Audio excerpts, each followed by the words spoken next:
One of my earliest memories is of sitting at the bottom of the stairs in my home in Bergen-op-Zoom, which is a town in South Holland.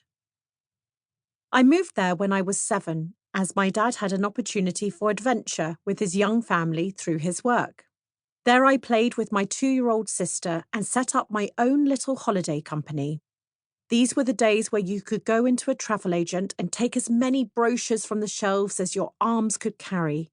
I would combine the brochures showing pictures of exotic holiday destinations with the tickets you would get from the supermarkets when you recycled your glass bottles, so forward-thinking of the Dutch.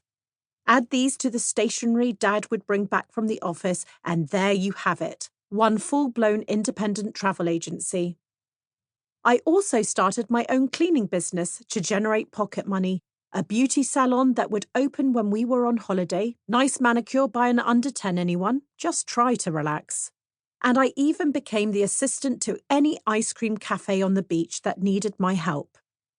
As I look back, I suppose I knew that there was something compelling, mysterious and alluring about being your own boss. It never left me. I think back to getting my first job when I moved back to the UK at 13, cleaning a pub early on a Saturday morning while my dad would wait in the car outside. Or when my mum encouraged me to babysit from an early age or get that job as a silver service waitress after school. I knew I liked to have control over my own destiny. And so it came as no surprise when, on the day of my A-level results, I had a pre-arranged interview with an advertising agency I'd done work experience with for the previous 3 summers. I had applied to become the junior tea maker at the University of Life, so to speak. I got that job at 17, and there my journey really began.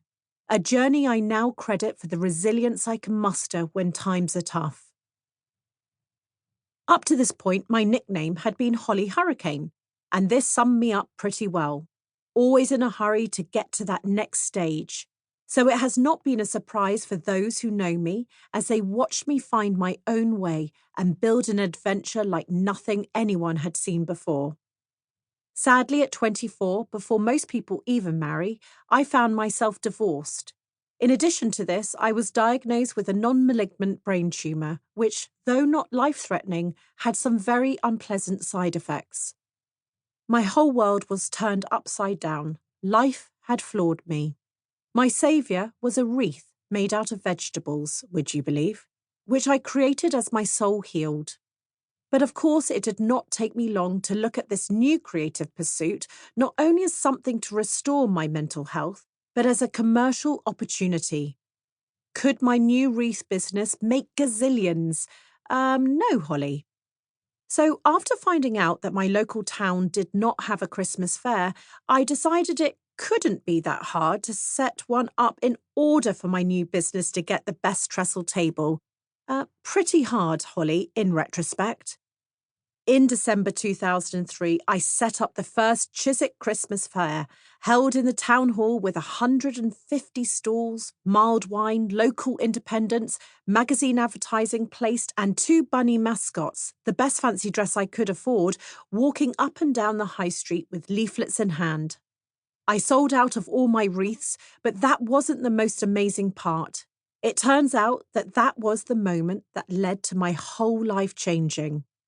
I saw the thrill, the energy, the retail frenzy I had created as I brought together 2 groups of people who really did want to know each other, the creative, talented small business community and the discerning customer. I delivered all my wreaths as fast as I could, quit my freelance magazine sales role and set up my second business, Your Local Fair, where for 2 years I put on events all over London and the home counties, hand-selecting the best small businesses and celebrating their amazingness.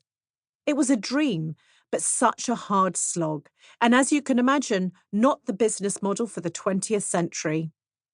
During this time, I met my life partner and future husband, Frank, and found myself happily pregnant with Harry. I knew that what I had created so far was not the future for small businesses, but I knew I could visualize this future.